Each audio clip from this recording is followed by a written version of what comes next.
आदरणीय बंधुओं, माताओं व मेरी प्यारी बहनों, राधे राधे। आपका हमारे इस YouTube चैनल पर बहुत बहुत स्वागत है।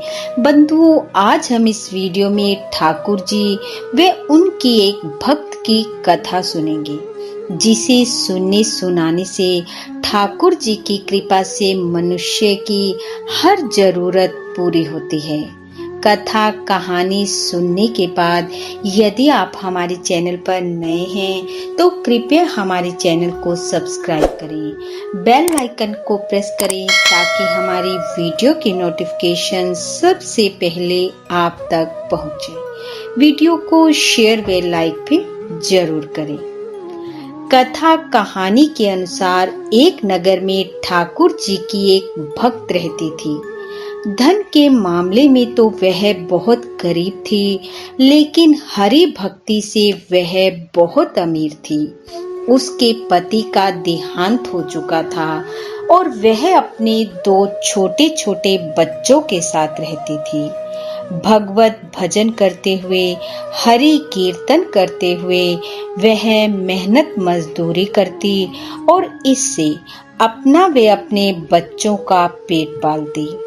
कई बार आसपास के लोग उसे कहते, जितना अधिक भगवान का नाम लेती है उतना ही दुख पाती है, लेकिन वह किसी बात का कोई उत्तर न देती और अपने कार्यों में लग जाती। एक बार दुर्भाग्यवश ऐसा समय आ गया कि उसे व उसके बच्चों को 2 दिन तक खाने को अन्न का दाना तक न मिला। ऐसी परिस्थिति में भी वह ठाकुर जी को याद करती रही और कहती, जिसने आज तक दिया है वही आगे देगा।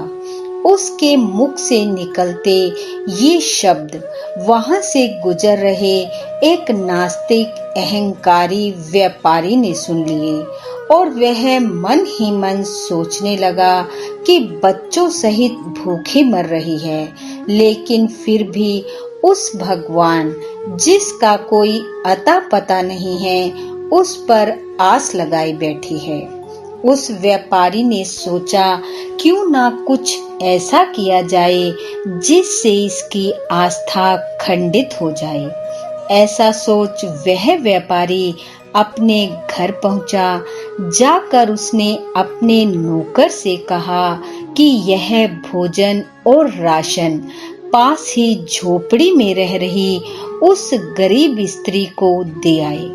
उसका नौकर भोजन और राशन लेकर जब चलने लगा तो व्यापारी बोला, जब वह स्त्री तुमसे यह पूछे कि यह सब किसने दिया है तो कह देना शैतान ने।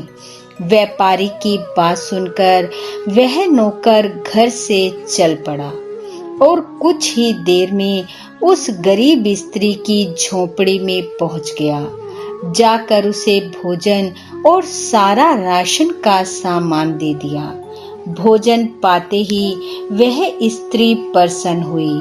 उसने सबसे पहले ठाकुर जी का धन्यवाद करते हुए वह भोजन अपने बच्चों को खिलाया और फिर स्वयं किया। भोजन करने के बाद वह राशन का सामान यथास्थान पर रखने लगी। द्वार पर खड़ा व्यापारी का नौकर यह सब देख रहा था और वह हैरान था कि इसने एक बार भी यह नहीं पूछा कि यह सब किसने दिया है। नौकर से रहा नहीं गया और उसने उस स्त्री से कहा, तुमने एक बार भी नहीं पूछा कि यह सब किसने दिया है। नौकर की बात सुनकर अपने चेहरे पर प्रसन्नता व शांति के भाव लाते हुए वह बोली, मैं इतना सब क्यों सोचूं और क्यों पूछूं? मुझे मेरे ठाकुर पर पूरा विश्वास है, क्योंकि जब मेरा ठाकुर हुक्म देता है तो शैतानों को भी उसके आदेश का पालन करना पड़ता है। यह कहकर वह स्त्री सामान रखने लगी और व्यापारी का नौकर उसका ये उत्तर पाकर निरुत्तर हो गया और वह भी मन ही मन ठाकुर को याद करता हुआ घर की ओर चल पड़ा। बोलो ठाकुर जी महाराज की जय। बोलो भगवान श्री हरि की जय। बंधुओं, ठाकुर जी की कृपा आप व आपके परिवार पर सदैव बनी रहे। आपका घर आंगन खुशियों से महकता रहे। इन्हीं शुभकामनाओं के साथ आप सबका बहुत बहुत धन्यवाद। राधे राधे।